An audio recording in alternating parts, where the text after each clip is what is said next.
Welcome, my constant reader friends. I'm Tad, and this is Tad Reads Books and Stuff.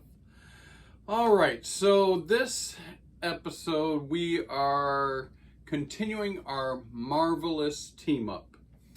So the MARVEL-ous Team-up is Groz from the GKBC and myself. We get together and we read graphic novels. We discuss them on the channel, and we have been taking a little bit of a hiatus. So if you were expecting this next segment of this series a couple days ago or a little while ago, we're sorry. I apologize, but we're going to continue with it. We are on the penultimate part of Thirsty Mermaids by Kat Leyh. We've been going through this about every 2 weeks, doing a part at a time. We are on the second to last part. So part 4 is where we're at right now. And if you've been following along, our mermaids are really adapting to human forms differently than one another. Pearl took a little while to get into the seriousness of being a human, needing to have a job, pay for things, live, have a place to stay, eat, clothes, things like that. Tooth is kind of a little bit more easygoing, found her way a little bit more quickly, I think adapted a little bit more quickly to the human lifestyle. She got a job quicker than Pearl did. And even in the way that she interacts with humans, being a little bit tougher and, I don't know, more human. I guess we can be real jerks, humans. But anyways, not that Tooth's a jerk, but I think she just kind of fit in a little bit quicker than the other two girls. And of course, Ease, our sea witch, is just having the worst time of all. So I took, for this chapter, this chapter is the biggest one so far. What I appreciate about this is it is a graphic novel in the true sense of a novel. Each section is however long I guess it needs to be. So it's not like a graphic novel where you're just compiling, 10, 12, 16 comic books into a graphic novel form. I don't know if I'm explaining myself, but for instance, like with Lost Girls here, this first volume of Lost Girls has 10 chapters. Each chapter is exactly 8 pages. So it's like taking a comic book, that is a set number of pages, set form, and just compiling them together. Whereas this is more like a book. Each chapter can be however many pages it needs to be. This is my long way of going around saying this is the longest chapter, part, section so far in the book. It's 64 pages. I mean, the introduction was only like 8 pages, 6 pages or something. There's been 12 pages. The chapter before this was the longest to date. It was 44 pages. But this one is 64 pages. So I took copious amounts of notes. I don't really like to do notes. I'll do notes on names and maybe dates or things like that. And the information I like to give at the beginning of my videos. But this, it was so long. I took 4 pages of notes. I don't want to just read the notes off to you. I don't really like doing that, but it's difficult with comic book form without showing you all the different pictures, and because pictures tell 1,000 words, of course, and a lot of what you get out of reading a graphic novel are the pictures. So I'm not going to go through 64 pages showing you pictures, but I just want to fill you on what's happened next with our mermaids. So this chapter is more Pearl-centric. There's a lot of Ease in here, but this is like Pearl's chapter. And last time we saw Pearl, she was sitting at the bar. She met these two salty dogs, Jim and Spud, and they're treasure hunters. They're looking for sunken treasures. Pearl says, "Oh, I know where they are." So they kind of hire her. So now this is her job. She's finally going out on her first day of her job as a human to hunt for treasures in the ocean. And of course, they get out there. They're all excited. "Okay, you said you knew where there were treasures." And she says, "Well, maybe I was drunk." "Okay, but do you know anything?" "What the hell are you talking about?" She says, yeah, I know where there's lots of treasures. But being in human form, being on top of the ocean in a boat, she has lost her bearings. She doesn't really know where the hell she is. So they decided to just start searching. They're getting ready to dive to search out the ocean floor. And Pearl just takes off all her clothes, dives in the water. And they're like, what the hell? And they're watching and watching, and she's just down there forever. They're like, "What the heck? We're going to have to dive in and save her." But they use oxygen, right? They use diving gear. Finally, Pearl comes, rises to the top, deep breath. And they're like, "Holy crap, you swim like a fish." She's like, "Yeah." But she says, "Nope, didn't find anything. This is a bad place." And they get back on the boat. Now they're all suspect. They're like, "Okay, what the hell? Why did we get messed up with this chick? She doesn't know what she's talking about." Well, that kind of ruins the day. They don't find anything. They are aghast at how she just swam in, basically nude, swam in the water, and didn't use oxygen. She, of course, as a human, can't breathe underwater, but she's still very good in the water. They go home. Pearl comes in. She sees Ease. There's Ease again, just sitting in the apartment on her own on the couch watching mermaid movies. And just Pearl begins to discover, I think, the depth of Ease's depression. Ease is starting to become very depressed, really missing the ocean. So, she snuggles up to her and tries to be friendly. They just haven't realized the difficulty that Ease is having in the human world. Because Ease is a sea witch, she's not exactly like them. So the next morning comes and Tooth's all excited. "I gotta go to work. It's noontime." Pearl freaks out because she had fallen asleep and didn't realize how late it was, had to get to work, so she splits, and once again, they leave Ease all by herself. Ease isn't doing well. We flash now back to Pearl. Pearl's on the boat with the guys again, the old salty dogs, Jim and Spud, and they're searching for other spots, and they're just coming up blanks. They can't find anything. And they're kind of getting a little disheartened, especially with Pearl. And Pearl mentions, "Wow, if I could discover, what the currents were, which current I'm in, I would have a better chance of finding this." And they're like, "Currents? We never thought of currents. We know someone who can give us a map of the currents of the ocean." This excites Pearl. "Let's go." They go off and they meet. They take her to an apartment and they meet Ada.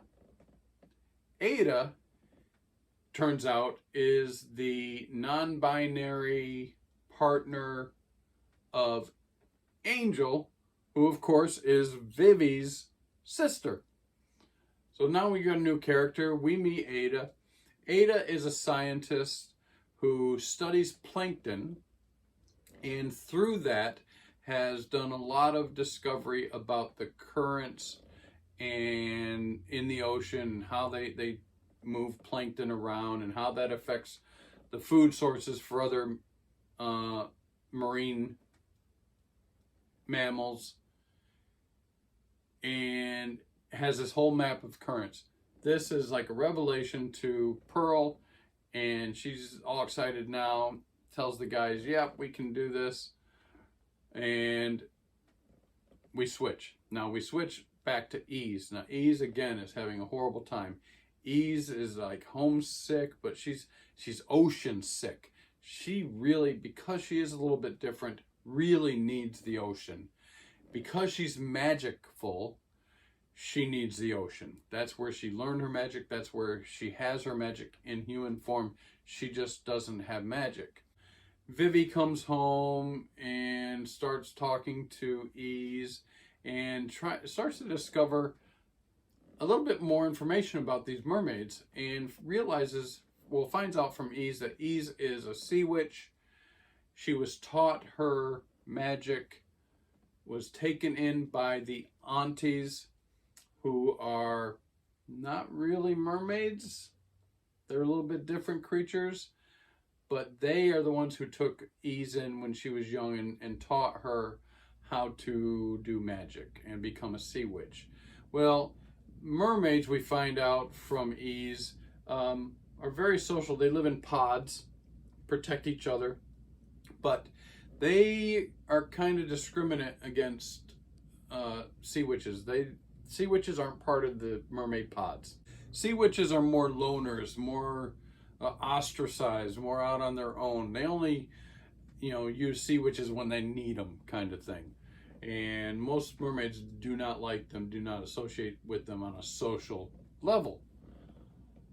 However, Pearl and Tooth, being a little strange themselves as mermaids, gravitated towards each other, and through meeting Ease, brought Ease in to their group. And they kind of have their own group, and they protect each other.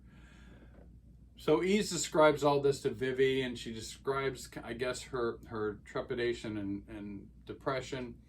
Vivi teaches her deep breathing meditation, and to try to calm her down, and she's very accepting of that and very happy with that.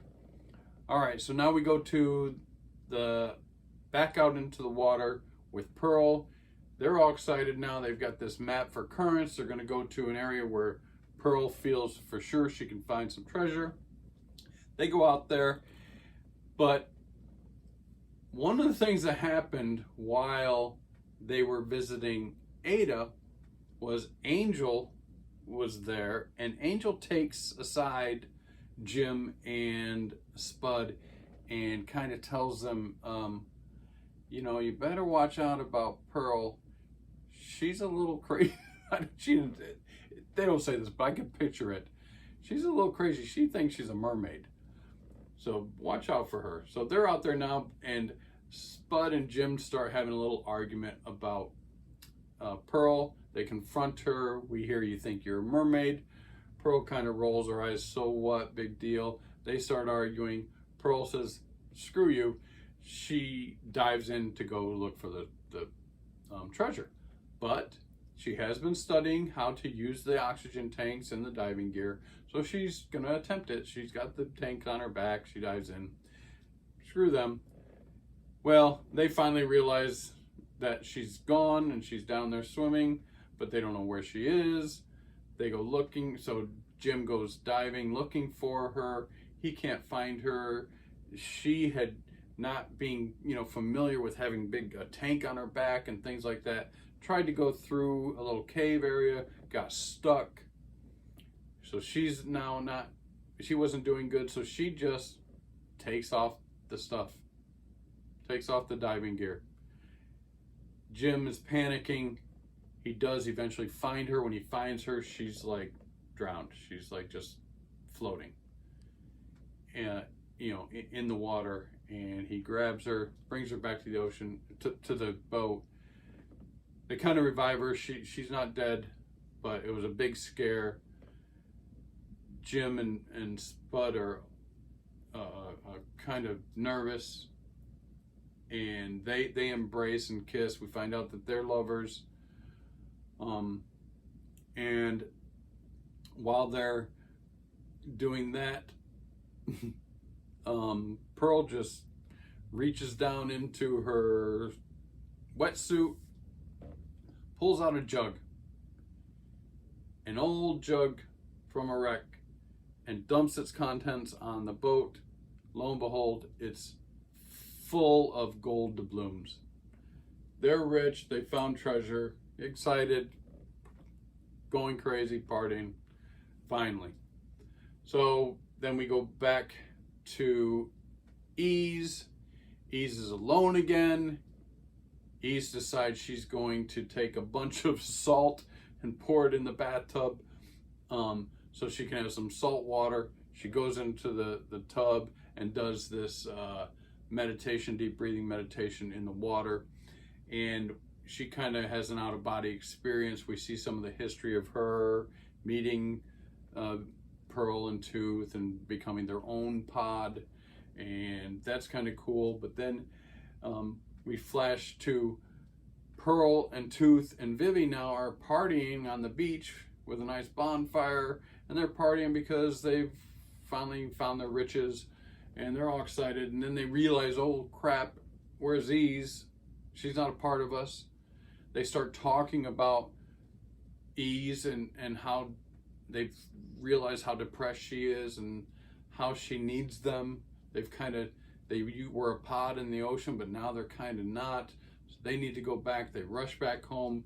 They find Ease basically drowning in the bathtub.